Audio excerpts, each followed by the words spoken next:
사랑하는 여러분, 오늘 이 은혜로운 시간을 시작하며 여러분의 좋아요와 구독 클릭이 이 생명의 메시지를 더 많은 이들에게 전하는 귀한 통로가 될 수 있음을 기억해 주십시오. 말씀을 듣는 모든 분들의 삶에 하나님의 평강이 함께하기를 기도합니다. 우리는 갈보리 십자가 위에서 일어났던 모든 일을 온전히 이해할 수는 없을 것입니다. 하지만 하나님의 거룩하심을 깊이 깨달을 때 우리는 그 십자가의 의미에 한 걸음 더 가까이 다가갈 수 있습니다. 그리스도께서는 하나님의 죄 없으신 독생자로 이 땅에 오셨습니다. 그분은 한 점의 흠도 없는 완벽한 삶을 사셨습니다. 그분의 삶은 하늘의 거룩함을 그대로 비추는 거울과 같았습니다. 그리고 마침내 십자가로 나아가셨을 때 그분은 세상의 죄를 대신 지는 흠없는 어린 양으로 서셨습니다. 단 한 번도 그 어떤 방식으로도 죄를 지으신 적이 없는 분이셨습니다. 그분은 십자가 위에서 온 세상의 죄를 자신의 몸에 짊어지시고 생명을 내어주셨습니다. 죄의 대가가 마침내 그리고 영원히 치러지도록 하기 위함이었습니다. 이 일은 오직 그분만이 하실 수 있었습니다. 역사상 유일하게 죄가 없으신 분이었기 때문입니다. 성경은 말합니다. 성부 하나님께서 하늘 보좌에서 당신의 아들이 두 강도 사이에서 온 세상의 죄를 짊어지고 매달려 있는 것을 보셨을 때 차마 그 광경을 보지 못하고 고개를 돌리셨다고 말입니다. 이는 사랑이 부족해서가 아니었습니다. 온 인류의 썩어 문드러진 죄악이 당신의 아들 안에서 비치는 것을 그 절대적인 거룩함으로는 감당할 수 없었기 때문입니다. 거룩함은 하나님의 가장 근본적인 속성입니다. 수많은 이유로 이 속성은 다른 모든 속성보다 우선됩니다. 성경에서 하나님은 다른 어떤 표현보다 거룩하시다고 가장 많이 불리십니다. 그분의 능력의 팔은 그분의 힘을 보여주고 모든 것을 아시는 그분의 눈은 그분의 전지하심을, 영원히 뛰는 그분의 심장은 그분의 영원하심을 말해줍니다. 하지만 우리가 그분의 참모습을 마주할 때 우리의 마음을 사로잡는 것은 바로 그분의 거룩하심의 아름다움입니다. 오늘 우리는 하나님의 거룩하심이 무엇을 의미하는지 깊이 탐구하고 성경 속에서 그 거룩하심을 직접 마주했던 인물들의 생생한 증언을 따라가 보려 합니다. 그들이 얻은 교훈은 오늘을 살아가는 우리에게도 동일하게 적용될 것입니다. 천사들은 하나님의 보좌 주위에서 사랑, 사랑, 사랑이라고 노래하지 않습니다. 그분은 사랑 그 자체이시지만 말입니다. 하늘의 군대가 전지, 전지, 전지라고 외쳤다는 기록도 없습니다. 그분의 능력과 권세는 무한하지만 요한계시록에 기록된 하늘의 노래는 능력, 능력, 능력이 아닙니다. 하늘 군대의 외침은 바로 이것입니다. 거룩, 거룩, 거룩. 하나님은 성경에서 그 어떤 이름보다 거룩하신 분으로 가장 많이 불립니다. 그렇다면 하나님이 거룩하시다는 것은 대체 무슨 의미일까요? 여기에는 두 가지 중요한 의미가 있습니다. 첫째, 하나님의 거룩함은 그분의 초월성 혹은 구별됨을 의미합니다. 이것은 우리가 일상에서 잘 사용하는 단어는 아니지만 가장 정확한 표현입니다. 성경은 하나님께서 다른 모든 피조물로부터 완벽하게 구별되신 분이라고 말합니다. 디모데전서 6장은 이렇게 기록합니다. 오직 그에게만 죽지 아니함이 있고 가까이 가지 못할 빛에 거하시고 어떤 사람도 보지 못하였고 또 볼 수 없는 이시니 신학자들은 이것을 하나님의 타자성이라고 표현합니다. 하나님은 우리 인간과 같은 존재가 아니십니다. 그분은 이 우주에서 유일하게 창조되지 않은 분이며 오히려 모든 것을 창조하신 창조주이십니다. 그분은 당신의 피조 세계와는 근본적으로 구별되며 그 위에 존재하십니다. 그분과 같거나 비교될 수 있는 존재는 아무도 없기에 그분은 영원히 독보적인 분이십니다. 어떤 것이 존재하기 전부터 하나님은 존재하셨습니다. 그분은 항상 존재해 오셨고 앞으로도 영원히 존재하실 것입니다. 그분의 존재가 멈춘 적도 없었고 앞으로도 결코 멈추지 않을 것입니다. 그분은 역사의 유일무이한 존재, 바로 거룩하신 하나님이십니다. 둘째, 하나님의 거룩함은 그분의 완전한 무결성, 즉 죄가 없으심을 의미합니다. 하나님의 거룩함은 절대적인 순결의 개념을 담고 있습니다. 요한일서 1장 5절은 말합니다. 우리가 그에게서 듣고 너희에게 전하는 소식은 이것이니 곧 하나님은 빛이시라 그에게는 어둠이 조금도 없으시다는 것이니라. 만약 누군가 당신에게 하나님이 거룩하시다는 것이 무슨 뜻이냐고 묻는다면 두 가지로 답할 수 있습니다. 그분은 모든 생명의 근원이시기에 어떤 피조물과도 다른 유일무이한 분이시며 동시에 단 하나의 죄의 얼룩도 없으신 절대적으로 완벽한 분이라는 것입니다. 성경에는 이 거룩하신 하나님을 직접 만났던 사람들의 이야기가 기록되어 있습니다. 만약 오늘 이 자리에서 하나님께서 당신의 모습을 드러내신다면 우리는 어떻게 반응할까요? 성경에는 왕과 거지, 선지자와 죄인, 용사와 약한 자, 상인과 도둑 등 수많은 인물들이 등장합니다. 하지만 그들이 거룩하신 하나님을 만났을 때 그들의 반응은 놀라울 정도로 비슷했습니다. 그들은 두려움에 떨었고 몸을 웅크렸으며 어떤 이들은 말문이 막혔습니다. 간신히 말을 할 수 있었던 이들은 절망을 토로했고 모두가 자신이 곧 죽을 것이라고 확신했습니다. 이제 성경 속 인물들과 함께 하나님의 거룩하심을 마주했던 짧은 여행을 떠나보겠습니다. 먼저 모세입니다. 하나님의 거룩하심을 온전히 보고 살아남을 수 있는 인간은 없습니다. 하지만 주님께서는 모세에게 그와 유사한 경험을 허락하셨습니다. 주님은 모세에게 내가 내 얼굴을 보지 못하리니 나를 보고 살 자가 없음이니라 라고 말씀하셨습니다. 대신 주님은 모세를 바위 틈에 두시고 당신의 손으로 그를 덮어 보호하시며 지나가셨습니다. 그리고 손을 거두신 후 모세는 하나님의 등만을 볼 수 있었습니다. 신비로운 방식으로 모세는 하나님의 정면이 아닌 그 영광의 뒷모습만을 잠시 엿보았을 뿐입니다. 하지만 그가 시내산에서 내려왔을 때 어떤 일이 일어났는지 성경은 이렇게 증언합니다. 아론과 모든 이스라엘 자손이 모세를 볼 때에 그의 얼굴 피부에 광채가 나므로 그에게 가까이 가기를 두려워했습니다. 그의 얼굴은 하나님의 거룩한 빛으로 너무나 밝게 빛나서 다른 사람들과 이야기할 때는 수건으로 얼굴을 가려야만 했습니다. 다음은 구약의 인물 욥입니다. 그는 당대 최고의 부자이자 유로운 사람이었습니다. 그러나 우리는 그의 이야기를 잘 압니다.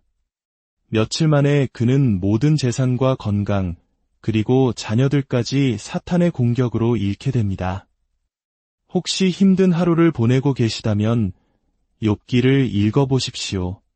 그의 고통에 비하면 우리의 어려움은 작게 느껴질 것입니다.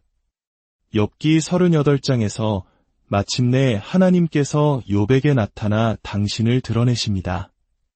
하나님은 욥을 데리고 지질학, 기상학, 해양학, 천문학, 동물학의 경이로움을 보여주시며 창조 세계의 광대함을 설명하십니다. 이 지극히 장엄한 하나님의 거룩하심 앞에서 욥은 완전히 흔들렸습니다. 그는 하나님의 거룩함을 본 후 이렇게 고백합니다. 보소서 나는 비쳐나오니 무엇이라 주께 대답하리이까. 손으로 내 입을 가릴 뿐이로소이다. 내가 주께 대하여 귀로 듣기만 하였사오나 이제는 눈으로 주를 배움나이다. 그러므로 내가 스스로 거두어드리고 티끌과 제 가운데에서 회개하나이다. 하나님의 거룩함을 경험할 때 우리는 모두 욥처럼 어리석은 말을 하지 않기 위해 손으로 입을 막고 싶어질 것입니다. 아마도 하나님의 거룩함과의 만남 중 가장 유명한 것은 선지자 이사야의 경험일 것입니다. 52년간 나라를 다스렸던 우시야 왕이 죽자 이사야는 큰 혼란 속에서 하나님의 뜻을 구하기 위해 성전으로 갔습니다. 그날 성전에 도착했을 때 그는 자신이 보게 될 광경을 전혀 예상하지 못했습니다. 이사야 6장은 이렇게 기록합니다. 우시야 왕이 죽던 해에 내가 본즉 주께서 높이 들린 보좌에 앉으셨는데 그의 옷자락은 성전에 가득하였고 스랍들이 모시고 섰는데 각기 6날개가 있어 그 둘로는 자기의 얼굴을 가리었고 그 둘로는 자기의 발을 가리었고 그 둘로는 날며 서로 창화하여 이르되 거룩하다 거룩하다 거룩하다 만군의 주여 그의 영광이 온 땅에 충만하도다 하더라. 그 외침에 문지방의 터가 요동하고 성전의 연기가 가득했습니다. 그 광경 앞에서 이사야는 절규합니다. 화로다 나여 망하게 되었도다. 나는 입술이 부정한 사람이여 나는 입술이 부정한 백성 중에 거주하면서 만군의 주이신 왕을 배웠음이로다. 성경에서 하나님의 어떤 속성도 3번 반복해서 강조되는 경우는 거의 없습니다. 그러나 이사야가 성전에서 주님을 배웠을 때 천사들은 거룩, 거룩, 거룩이라고 외치고 있었습니다. 이사야는 충격에 휩싸였고 자신의 진짜 모습을 보게 되었습니다. 그리고 모세와 욥, 이사야와 더불어 사도 바울이 있습니다. 다메섹으로 가던 길에서 그는 갑자기 하늘로부터 정오의 태양보다 더 밝은 빛이 자신을 비추는 것을 보았습니다. 그 빛에 맞아 땅에 쓰러진 그는 하나님의 거룩하심을 경험하고 눈이 멀게 되었습니다. 마치 구원자의 무한한 광의에 그의 눈이 타버린 것 같았습니다. 그 경험을 통해 그의 영적, 육체적 눈이 열렸고 그의 삶은 완전히 바뀌었습니다.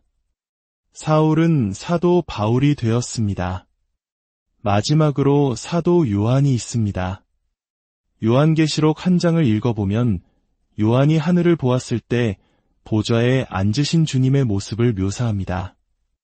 그의 머리털은 눈처럼 희고 그의 눈은 불꽃 같으며 그의 음성은 많은 물소리와 같고 그의 얼굴은 해가 힘있게 비치는 것 같았습니다. 그의 입에서는 날선검이 나왔습니다.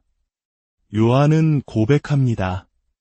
내가 볼 때에 그의 발 앞에 엎드러져 죽은 자 같이 되매 만약 우리 중 누군가가 이 5사람 중 한 명과 같은 경험을 한다면 우리도 똑같이 반응할 것입니다. 손으로 입을 가리고 얼굴을 땅에 대고 화로다 나여 망하게 되었도다 라고 외칠 것입니다. 하나님의 거룩하심을 마주하는 것은 우리에게 이토록 엄청난 영향을 미칩니다. 그렇다면 이 하나님의 거룩하심이 오늘날 우리에게는 어떤 의미가 있을까요? 첫째, 우리는 우리 자신을 바로 보게 됩니다. 하나님의 거룩하심이라는 빛 앞에서 우리는 자신의 불완전함을 깨닫게 됩니다. 모든 도덕의 기준은 하나님의 절대적으로 완벽하고 흠없는 거룩함입니다. 그 기준에 미치지 못하는 것은 무엇이든 거룩하신 하나님과 교제할 수 없습니다. 바로 이것이 예수 그리스도께서 이 땅에 오셔야만 했던 이유입니다. 우리는 결코 스스로의 힘으로 하나님을 알 만큼 거룩해질 수 없기 때문입니다. 우리는 하나님의 아들이신 예수님의 거룩함을 힘입어야만 합니다. 둘째, 우리는 십자가의 가치를 깊이 깨닫게 됩니다. 십자가는 하나님의 거룩하심을 가장 선명하게 보여주는 그림입니다. 앞서 말했듯이 예수님은 흠없는 어린 양으로 십자가에 달리셨습니다. 그분은 온 세상의 죄를 짊어지셨습니다. 그 순간 거룩하신 성부 하나님은 아들 예수를 외면하셨습니다. 예수님은 죄가 없으셨지만 온 인류의 죄를 짊어지고 계셨기 때문입니다. 예수님은 십자가 위에서 이렇게 부르짖으셨습니다. 나의 하나님, 나의 하나님, 어찌하여 나를 버리셨나이까? 만약 하나님께서 대답하실 수 있었다면 이렇게 말씀하셨을 것입니다. 나의 거룩함이 너무나 지극하여 죄를 짊어진 너를 볼 수가 없구나. 십자가는 하나님의 거룩함이 얼마나 엄중한지를 보여주는 가장 위대한 증거입니다. 그러나 바로 그 순간 놀라운 일이 일어났습니다. 예수님께서 우리의 죄값을 치르셨을 때 그분은 당신의 거룩함으로 위에 옷을 지으셨습니다. 그리고 누구든지 그분을 믿고 구원자로 받아들이는 자에게 그 옷을 선물로 주십니다. 그래서 오늘 우리가 그리스도인이라면 우리는 예수님의 거룩함이라는 옷을 입고 살아가는 것입니다.